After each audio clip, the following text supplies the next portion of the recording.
What's up, guys? Welcome to Elevate Elite, the Basecamp Podcast. My name is Donovan, and today I'm going to be talking to a good virtual friend here off Facebook, Mr. Omeed. He is a lawyer in M&A as well as SaaS, which is software as a service, sales as a service when you're basically dealing with software. And he knows all things legal as well as M&A, exiting your company, and just dealing with the suck of it all. So how's it going, sir? How you doing? I'm out here, man. Another day, more deals. So, yeah, happy to be here. Heck yeah, man. Thank you for showing up. I'm excited to talk with you and I'm grateful for your time. I really wanted to get you on the horn here and start talking just based off of what you kind of post on Facebook and the things that I see you kind of wanting to direct your attention and your followers to, which a lot of that seems to be merger and acquisition, M&A, as well as like exiting your company and to be able to structure that correctly. And I believe that's what your company does, right? Yeah, we definitely do quite a few M&A deals, probably between 2 to 3 M&A deals a month right now for the last 4 years or so. We also work on financings. So if someone wants to, for example, raise money from an investor, that's another kind of bucket of legal work that we do at the firm. And then just general contracts. So we're a corporate law firm. So pretty much anything contracts is what we do at the firm. But I would say a significant amount of the work that we do is M&A. Nice. I feel like one of the big reasons why I wanted to talk to you, especially, is because business owners like myself, even unfortunately, don't start with layering their company correctly when it comes to that legal stuff. You know, we kind of go out there and try to DIY it, or have our aunt who's a what are they called when they help the lawyers? Um, Pro bono, no, the person that helps out the lawyer. The anyway, paralegal. paralegal. Thank you. Yeah, we have like our aunt who's a paralegal go out and help us, and Is that sometimes what you did? yeah, that's what I Okay. did. And so that's kind of where you find yourself at, like I would say, this false summit, this false peak of success, and you realize that you may have structured your company incorrectly. You may have skipped some things. You may not have seen through the perspective of a lawyer the way that you should have.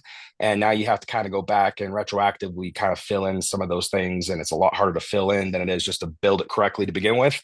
And so, how would you recommend to people start with that? I mean, from LLC to S Corp to how would you recommend?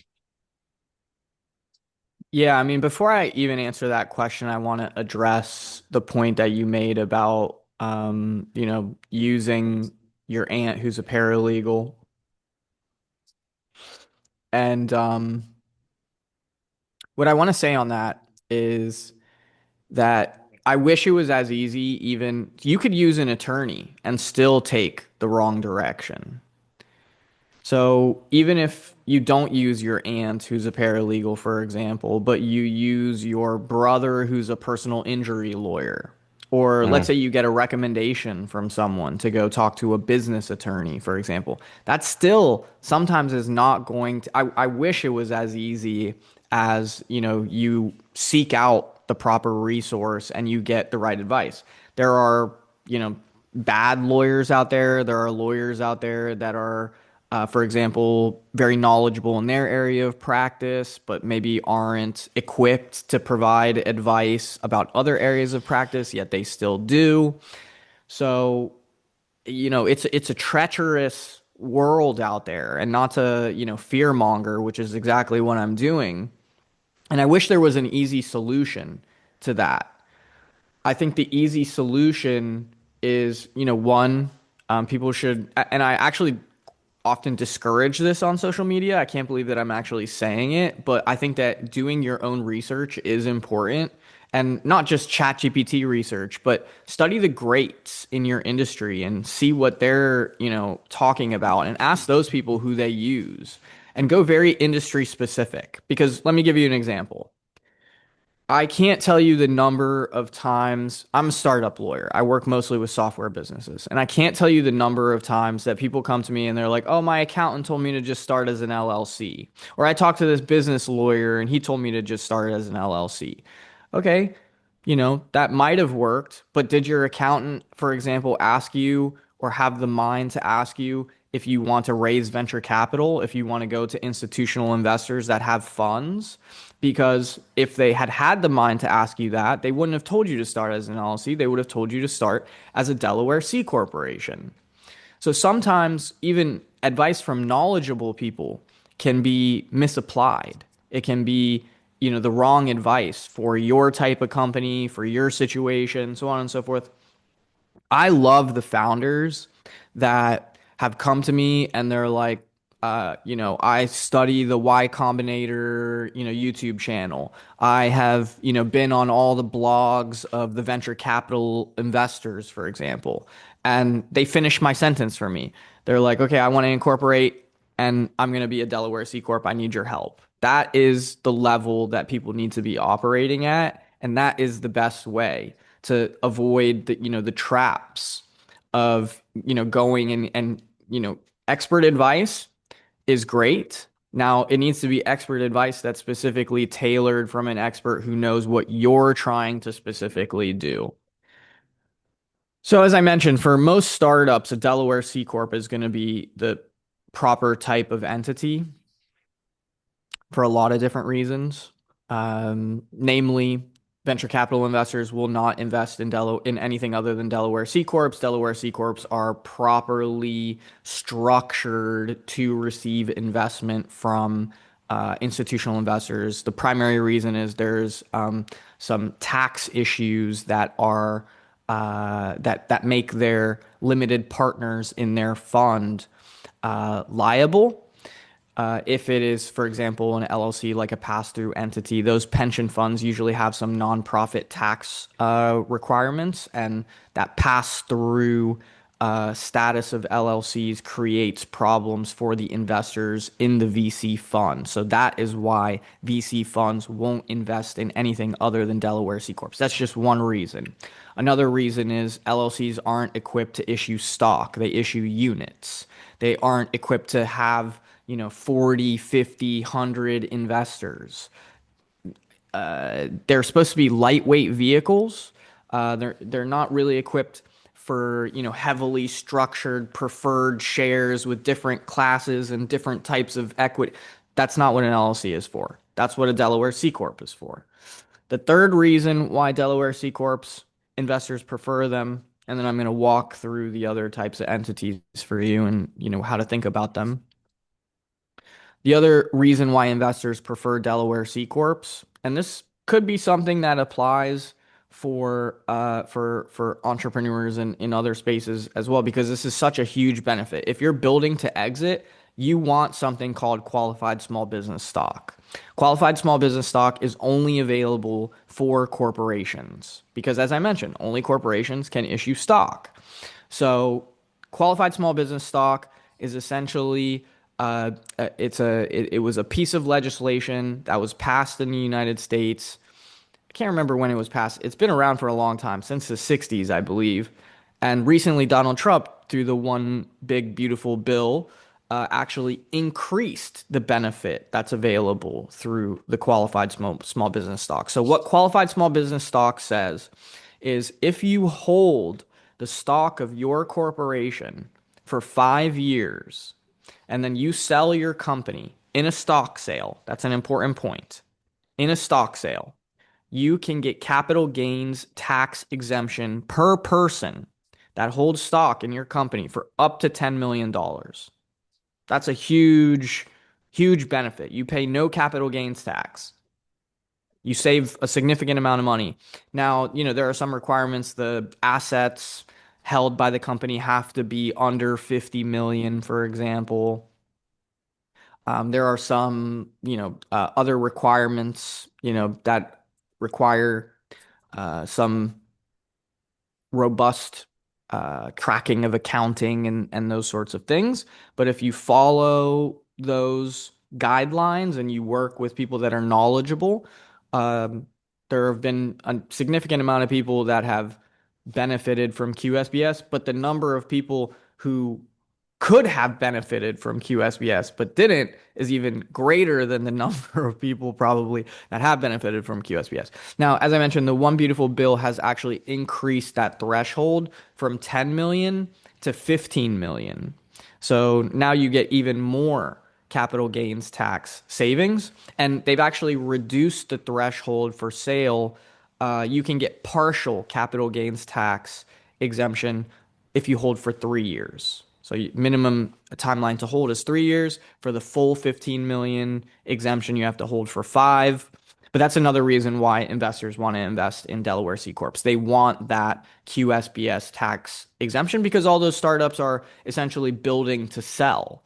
So, these sorts of unicorn acquisitions and that sort of thing. For example, Brex just got acquired for $5 billion a few days ago by Capital One.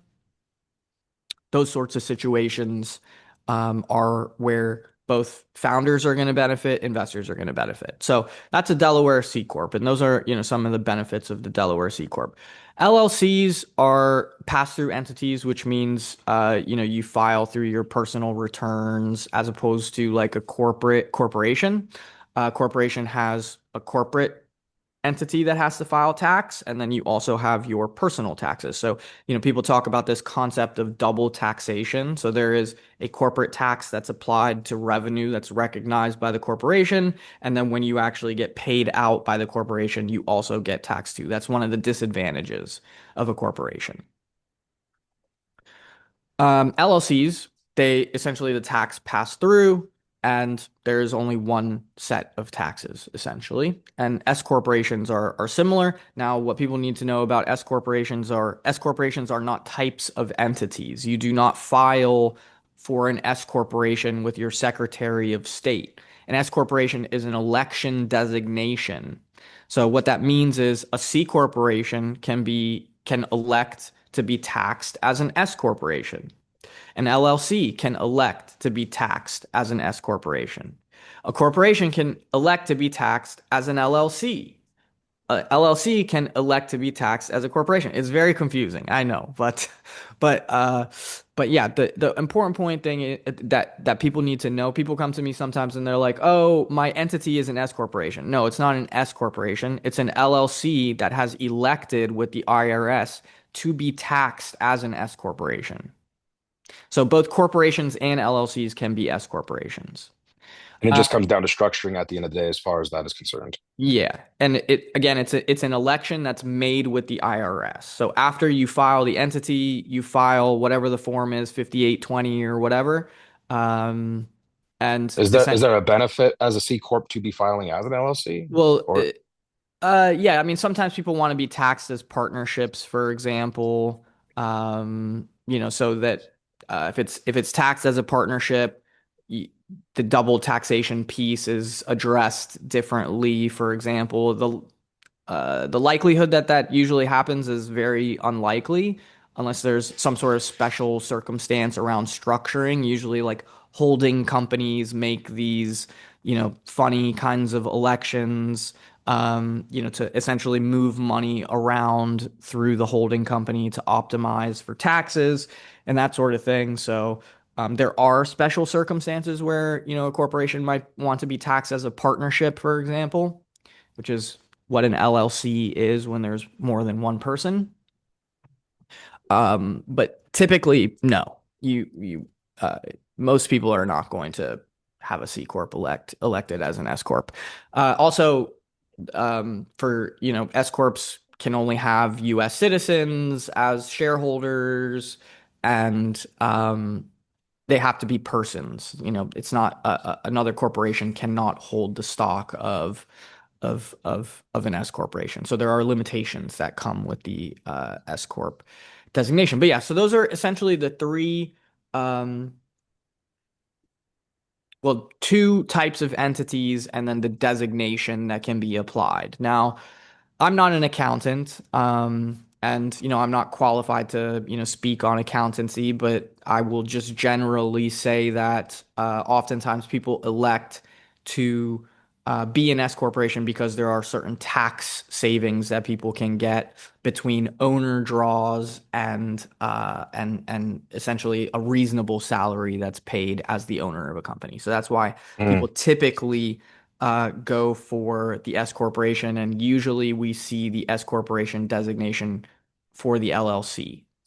And I And think that's a big misunderstanding a lot of people have as a small business is you start an LLC and you're like, I don't pay myself a salary, but like in an S corporation or an election of being taxed as an S corporation, I guess you have to pay yourself a salary. There's like rules around it, right? yes, again, I'm not an accountant, so Right, that's right. more of a question for an accountant. But Okay, understood. yeah. But yeah, so that's kind of what I want to bring to Basecamp here with this conversation is a lot of people we unfortunately end up structuring incorrectly. We spend a lot of time doing so, thinking that we're going to exit, not realizing that we're not exitable. And it has really nothing to do with our growth. It has nothing to do with cash flow. It has nothing to do with our assets. It has a lot to do with that structuring initially. So I actually would push back on that a little bit. Um, Like and what I obviously would put, there's people out there that will acquire businesses if they're cash flow positive regardless, but when it comes to like PE, private equity, they're wanting to put more of their money into those companies that are structured correctly, I guess, unless they're distressed assets, right? well, I mean, most of the time, most of those deals are going to be asset deals. So they're actually not even acquiring your entity most of the Okay. time. So in those cases, what actually is most important in an acquisition and where people get to the point where, like I always tell people, most of those things can be fixed. Now, they might slash your valuation, for example, if your company is like absolutely a mess. But where, for example, someone is not exitable is where the asset is not developed enough. Like the company could be making millions of dollars, but if you have no systems and processes in the company and you are the bottleneck in your company, the likelihood that you'll exit, especially at a valuation that is going to be favorable to you, is highly unlikely. So that's actually more how people need to be thinking about exits. Of course, optimizing for the exit super important. Start as the right entity. For example, there's this guy from the roofing industry who's turned into a software entrepreneur. His name is Alex Duda, Duta. His whole thing is he sold a company and his accountant or his lawyer or whatever told him to start it as an LLC, and he ended up selling for, I don't know, like 15 or 20 million or something like that, and he missed out on QSBS. Like So he that could have. probably killed his evaluation to like 50 to 100 million probably. Well, it's more that he got taxed out the wazoo at the time of exit.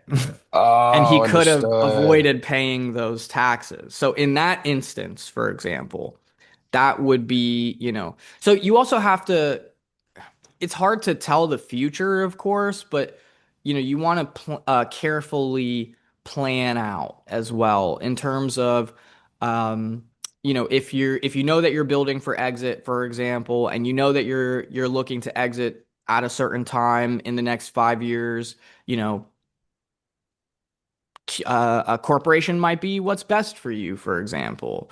But then again, and then when it's time to sell the corporation, what you also have to keep in mind, as I mentioned, QSBS only applies to stock sales. So, there are two. Okay, so let me back up. There are two types of acquisitions, two primary types of acquisitions. Now, and there are various variations within these types of acquisitions, which again can make it quite confusing. But there are two primary types of acquisitions.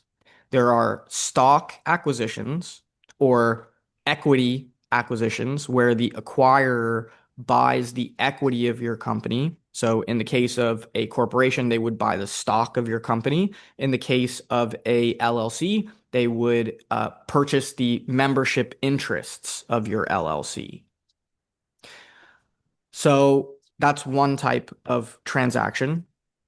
Another type of transaction is an asset transaction. And most, I think the statistics are like 60% of transactions or something like that. I can't remember where I saw that statistic, but the majority of transactions are asset sales. And an asset sale, essentially the acquirer says, hey, you have a construction company. I want to buy your your equipment. I want to buy your bulldozers and your cranes and your trucks and so on and so forth. I'm going to acquire your workforce. So all your employees and contractors and so on and so forth, they're going to come work for me. I'm going to acquire your customer list. I'm going to acquire your website. So they essentially cherry pick assets. Mm, And asset sales typically are more favorable for the buyer, especially in equipment heavy transactions, because they can essentially load up on depreciation. They can step up the basis, is what it's called. Um, Stock sales or equity sales are typically more favorable for the seller, especially where there are instances of QSBS. So those are the two primary types of transactions. And as I mentioned, like to circle back to your point of structuring correctly, where structuring correctly matters a lot. I'll tell you, these entity structures can for sure come back to bite you, but they won't kill your transaction and they won't even necessarily slash your valuation. What will slash your valuation or kill your transaction is having a messy company. So the entity that you start with, ultimately, that'll bite you.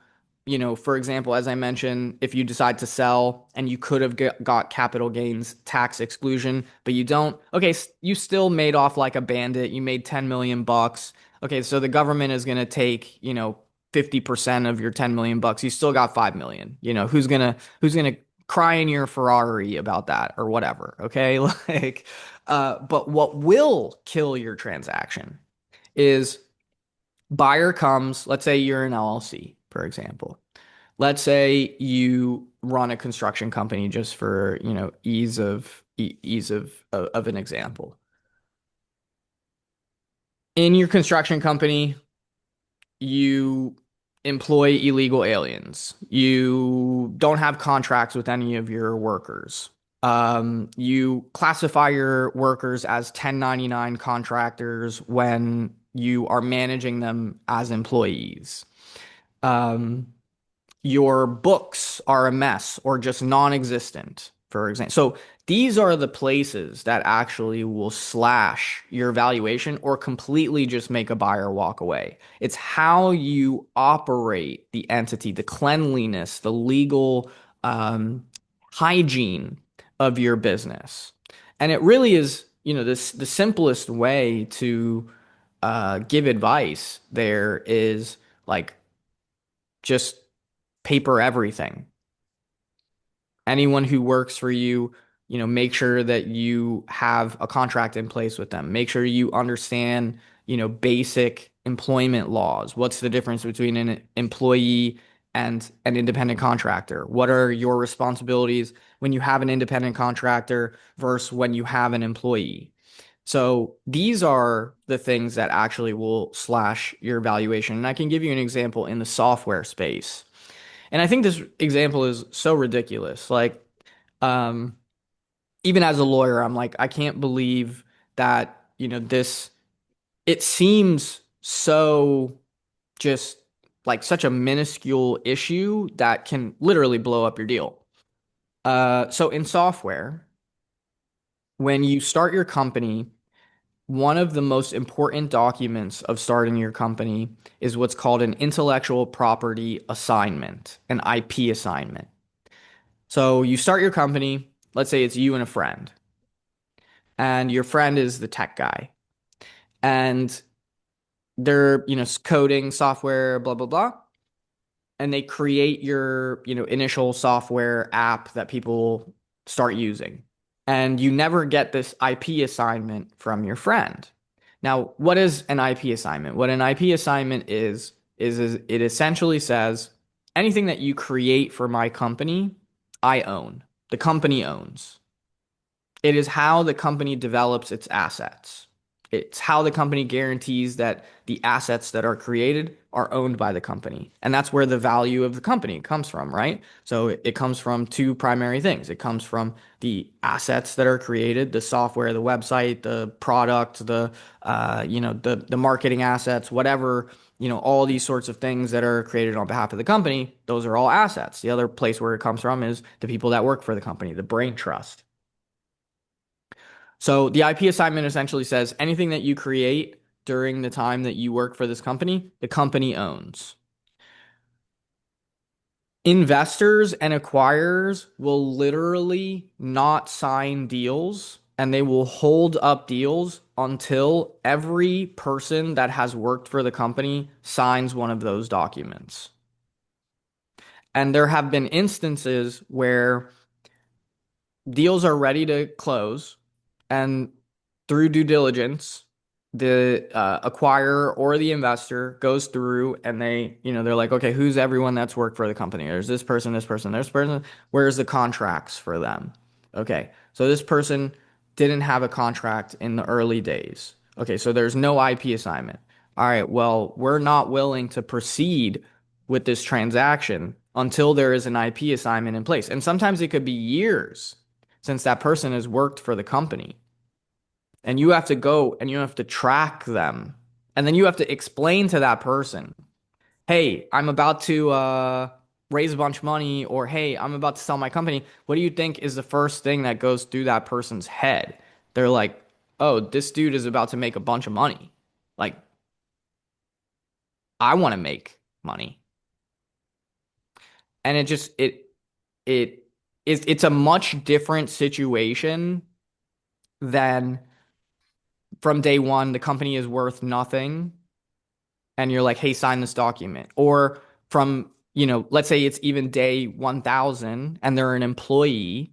And before they start their job, you're like, hey, before you can work for the company, you have to sign this document. That's a very different position to be asking someone to sign this document versus going to them and being like, please, please, please sign this document because if you don't, I'm not going to be able to get this money. Very different. So, and people milk it, or sometimes it's very difficult to find the person. So we just had an acquisition a couple weeks ago where this woman, she ran a food blog that was quite successful, and she ran it from her house, like made good money, um did the business like with her friends and people that she knew and all that, and the acquirer came in and wanted to acquire the business. She did not have like a single contract. She didn't have independent contractor agreements with the people that created the things. She didn't have IP assignments. And the acquirer came in and was like, well, I'm not buying this thing until these contracts are in place. So we told her, we were like, we set it up where essentially we gave her the IP assignment and we told her, go to these people and say, if you sign this document within 24 hours, I'll give you $500. If you sign it after 24 hours, every day that goes by that you don't sign the document, the $500 will decrease by $100. And that was a way to incentivize people essentially to sign the documents and sign them quickly, because you could get 500 or you could not get nothing because you have to pay something for the IP assignments because there has to be some sort of exchange of value. But essentially the minimum that they could get was $100. Everyone signed it within 24 hours. Yeah, I would feel like that's a much different experience if you happen to write code for like Uber or something. I'd imagine that guy wants to get paid out handsomely, probably will.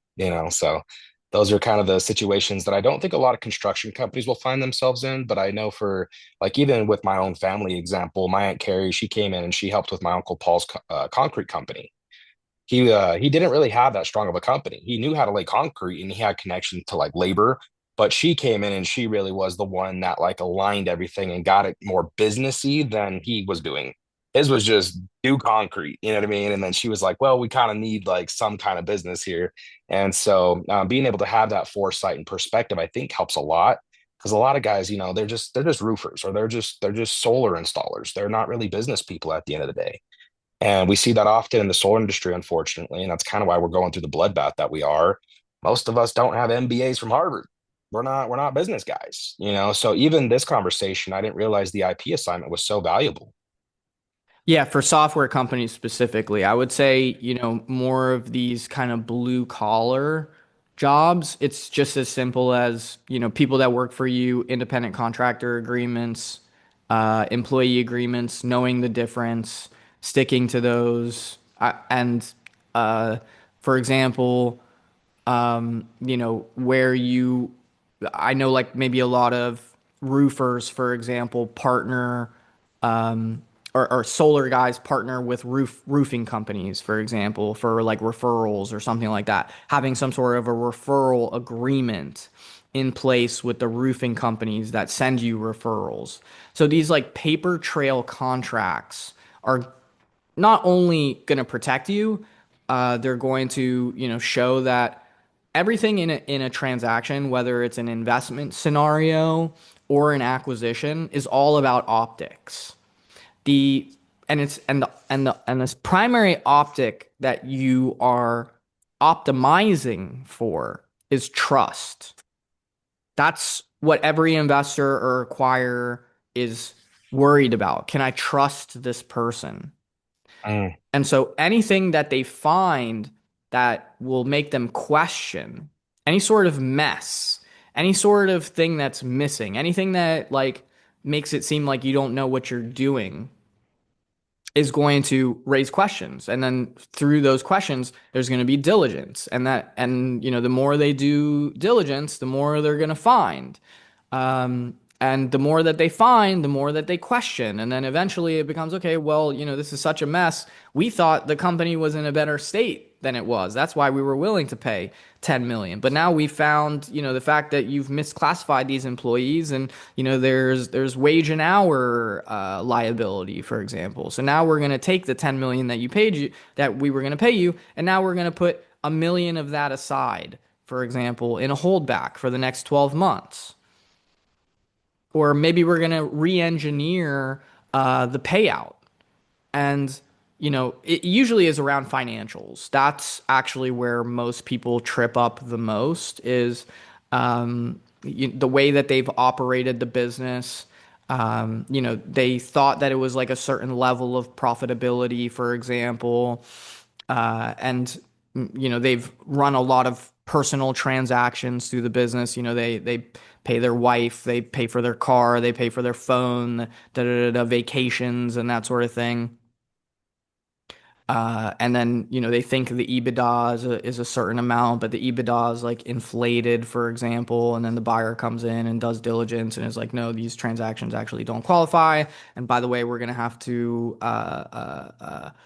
plan for, we're going to have to replace you as the owner. We're going to have to, launch marketing campaigns and this and that. And so EBITDA is actually half what you thought it was. And so, here's what the purchase price actually should be. That's typically where a lot of people kind of get tripped up in the transaction process because here's the other problem as well. And this actually has really nothing to do with legal. The problem is that people think that just building a profitable business means that you can sell your business. And as I mentioned, that is actually a flawed way of thinking. You can have, you know, an, a multi-million dollar business like Raleigh Williams. I don't know if you know who that is or not. Um, Guy on Facebook, he exited his company. I can't remember. It was 15, 20 million bucks or something. It was an escape room business. He was like a big shot M&A lawyer, worked at Skadden, left Skadden. Skadden is like one of the best M&A law firms in the world. And left Skadden to start an escape room business and started it by like buying a school bus or something and then outfitted the school bus as like a little mini escape room in a parking lot. And he was like literally working Fridays and Saturdays dressing up as um, Al Capone on the escape room school bus. Built that thing up, think was doing like 10 million in revenue or something. Buyer came in and was like, dude, this thing is worth nothing. Because all of the revenue, for example, was one off. Like he had to constantly be acquiring new customers, and buyers don't like that. Like if people see these multipliers, these valuation multipliers, which by the way, okay, so let me back up. How a M&A transaction is valued is a couple different ways, but it either is annual revenue times a certain amount. So for example, let's say you make $1 million and you work in the construction industry. Every industry has like a standard multiplier. It's usually, for these kind of blue collar, small business um, sort of businesses, it's usually a 2 to 3x multiplier. In software, it can be 15 to 10 to 20x multiplier because there's recurring revenue. So that's essentially what I'm getting at is yeah, so the two ways to value a business is multiplier, valuation multiplier applied to revenue, or EBITDA, or seller's discretionary earnings, which is also known as profit essentially. um, so the buyer came in, was like, yeah, this business is worth nothing. And then he went to learn about how to make his business more valuable. And TLDR, the secret is like recurring revenue.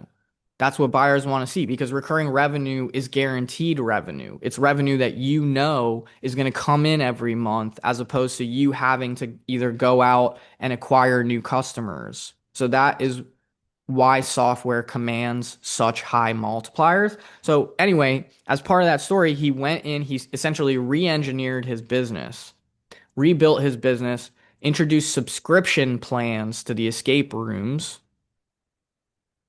and ended up getting like a $27 million exit or something like that. It was a big one. Simple. Yeah, simple. Not easy, simple. Yeah. Yeah, I hear about that often, and it's kind of funny that you bring that up because a lot of people say they've exited for eight, nine figures or whatever. And I was having a conversation with my buddy, and he's like, "Dude, I know these guys.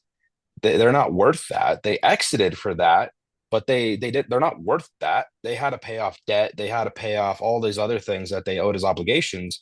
And then the companies had to come in and actually help like fix their companies up in order to get them to exit for that multiple. But they're not, that's not what they made, and I think that's kind of a misunderstanding that a lot of people have, especially if you're not in the M&A world. You see somebody exit for eight figures or whatever, and it's like they made $80 million. Like, nah, not quite. Yeah, so this guy, this TikToker, Hobby Lame, he's the guy that's like, Yeah, yeah. yeah, he just sold his business, his TikTok channel. It's the talk of the town right now. He sold it for 975 million. But here's the thing. He did not get a dollar in cash. He sold it for all stock in the acquirer.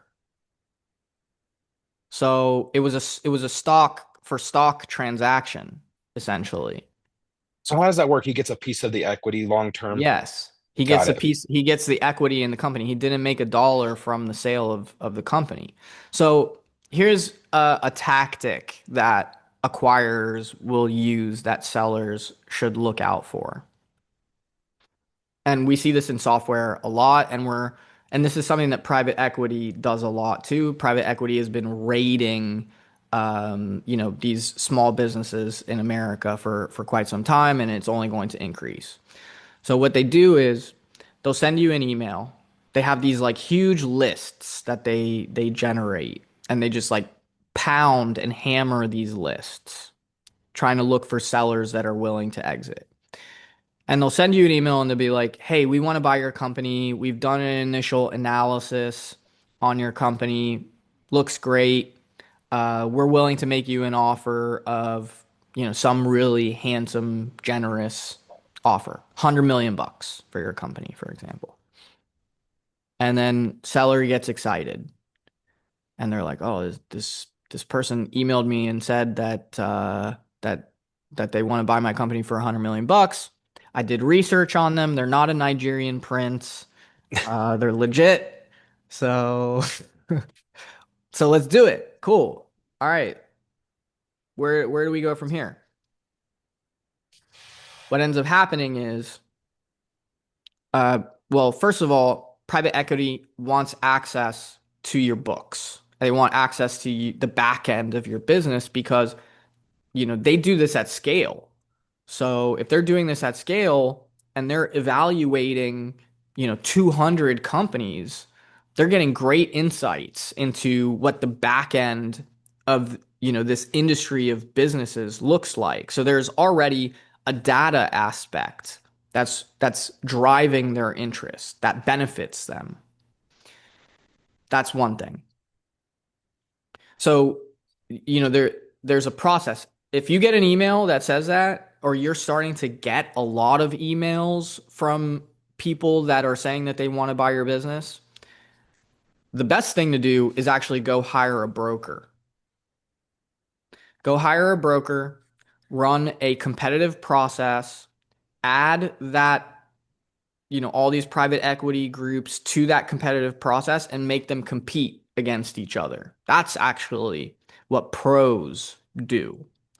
But let me tell you what a lot of sellers end up doing. They get excited. They're like, okay, private equity, they're experienced buyers. As mentioned, they're, reviewing 200 of these deals, if not more, a year. So they know how to run this process. Whereas sellers, like they, as you mentioned, they're roofers, they're solar guys, they're concrete guys. They're really good at their trade, at what they do. They're not experienced sellers of a business. Most people are going to sell one business in their lifetime. If you're a serial entrepreneur, maybe you'll sell a few, but that's nothing compared to the 200 deals that these, private equity acquirers are evaluating. So their knowledge of the process is significantly more than the average seller. And they use that knowledge differential to their benefit. So what happens is you get this email, "Hey, I want to buy your company for 100 million bucks." And then you get excited, you tell them, "Okay, I'll sell my company for 100 million bucks." And then the private equity acquirer says, "Okay, well, we want to do some due diligence before we, enter into any sort of a contract, so we can get a better idea of like how your business operates and so on and so forth."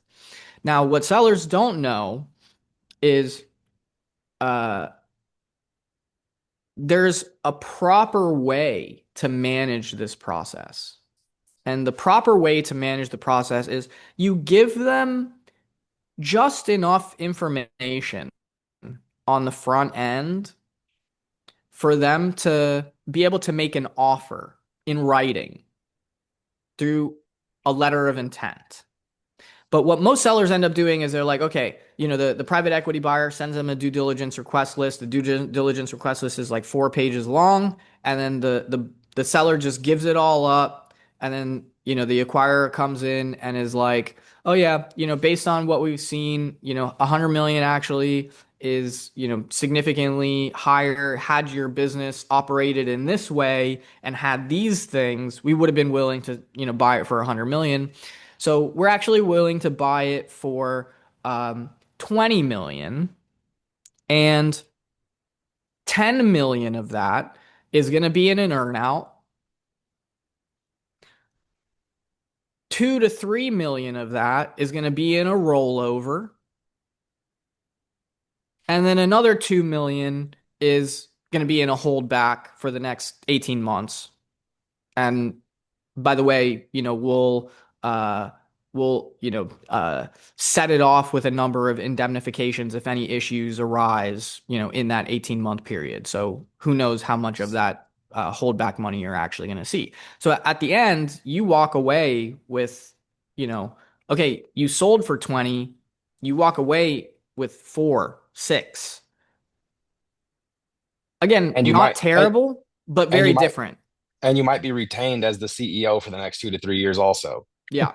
Yeah. So So most of those headlines, yeah, as you mentioned, people are always like, oh, I'm an exited CEO. And oftentimes, especially in the software space, exited CEO just means, yeah, you got a job at your acquirer, essentially. yeah. Yeah, there's a lot of hype around, like you talked about on TikTok, there's a lot of hype around being able to say that you're a VC funded company.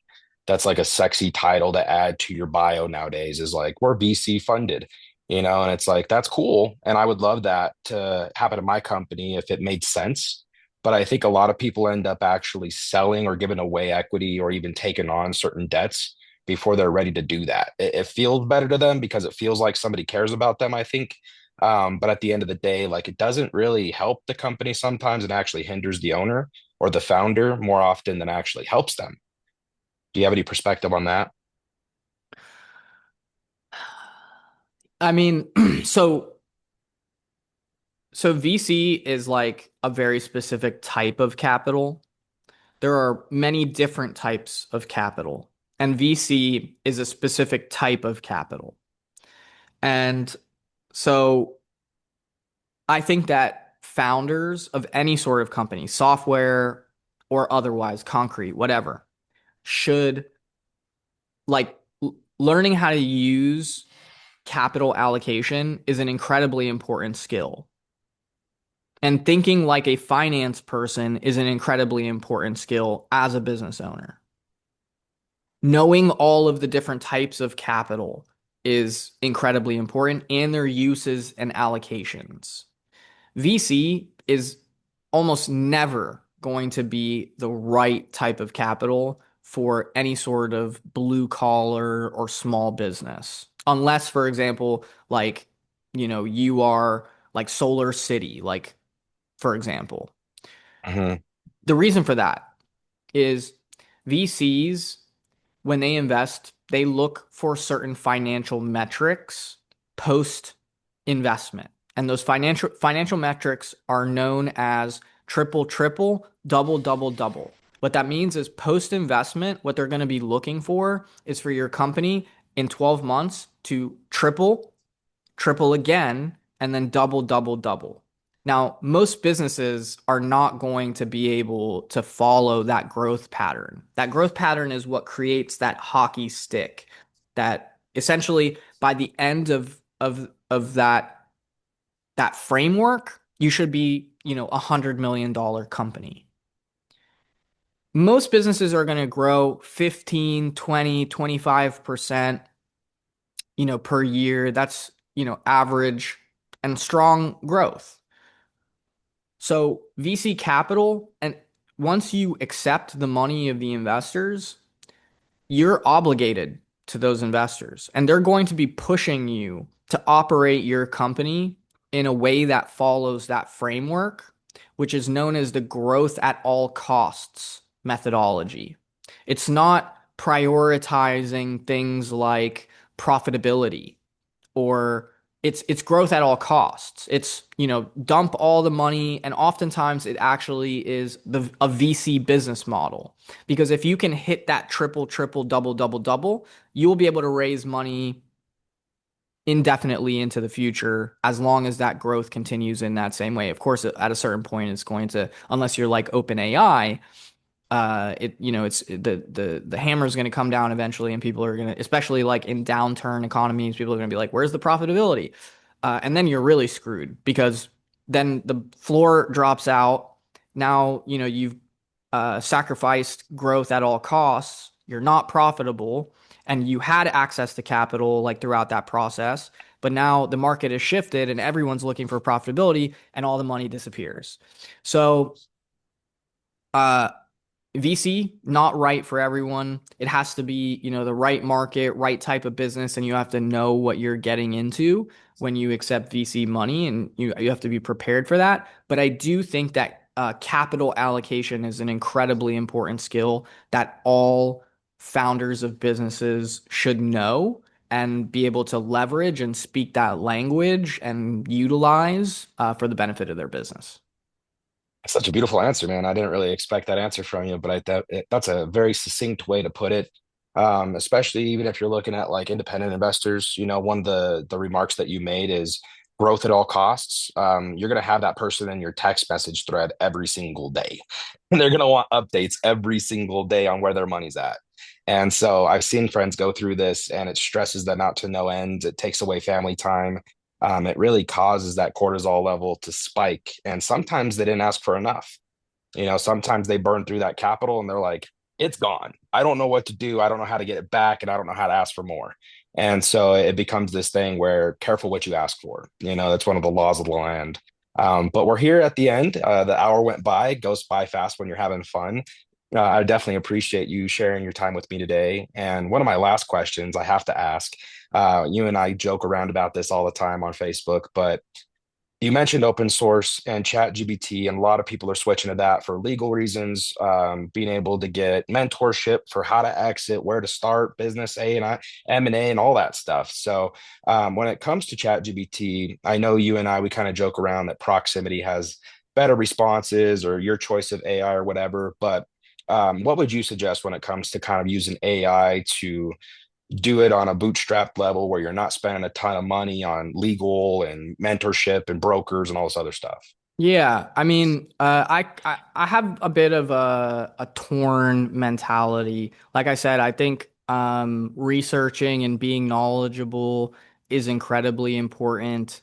And so I never want people to feel like I am discouraging them from learning. That's not my point when I post about how people come to me with ChatGPT contracts and it's just absolutely a mess.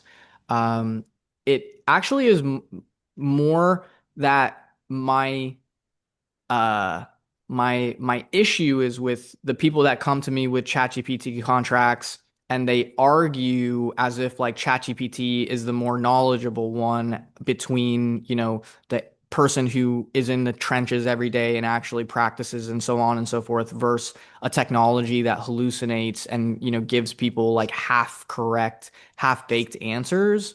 And to more directly answer your question, like what would my advice be in this age of ChatGPT is, uh, well, don't overly rely on ChatGPT. Like, know how to use the technology. Like, don't ask ChatGPT and then not check each of the sources that come up for ChatGPT. For example, go in, read each of those individual articles. Okay, let's say you don't have money. Um, Join some sort of a community. Like I think you have a community called an Elevate Elite or something like that. Join a community. Ask your peers. Ask the most successful people in those peers. Let's say you don't have money for a contract. I'm a part of this group for SaaS founders, and I love it when people go in there and they're like, "Hey, who has an affiliate agreement that they're currently using?" And then one of the founders be like, "Oh, my lawyer drafted this. You know, you can use it." You have a SaaS Hmm. business, I have a SaaS business. Maybe it won't exactly apply, but it is for sure probably going to be better than ChatGPT. But I think, last kind of part to that answer is money that you invest in experts to help guide you and educate you and lead and point the way for you is a very valuable investment. And I'm always going to encourage people because that expertise that you get to benefit from can save you like a lot of headaches. So That's exactly why I put Elevate Elite together. I mean, just being able to have that community of 2,700 people that are all from different business backgrounds, entrepreneurship, legal, financial, what have you. You can actually like go on to that little forum and literally just ask, like you said, in the SaaS groups. People are willing to help. And I think that's a big thing with people like ourselves in business and entrepreneurship. Unfortunately, pride and ego gets in the way, and we want to like do it ourselves and be self-made and all these other things. And it's like you gotta kind of have to lean on the people that you're climbing that mountain with. There's people on that same journey as you, and sometimes that journey is completely different, but that road is very similar, and you're gonna run into those people. And that's kind of what this podcast is for. So I appreciate you for spending your time with me today, man. Thank you. thanks so much for having me. This was a lot of fun. Yeah, man. Well, I definitely look forward to having another conversation with you because there was a lot to unpack, obviously, and I think you did it very well. Yeah, appreciate you letting me yap, man. Absolutely, man. Thank you so much. And I appreciate you guys for watching another episode. And I look forward to seeing you next week. Talk to you soon.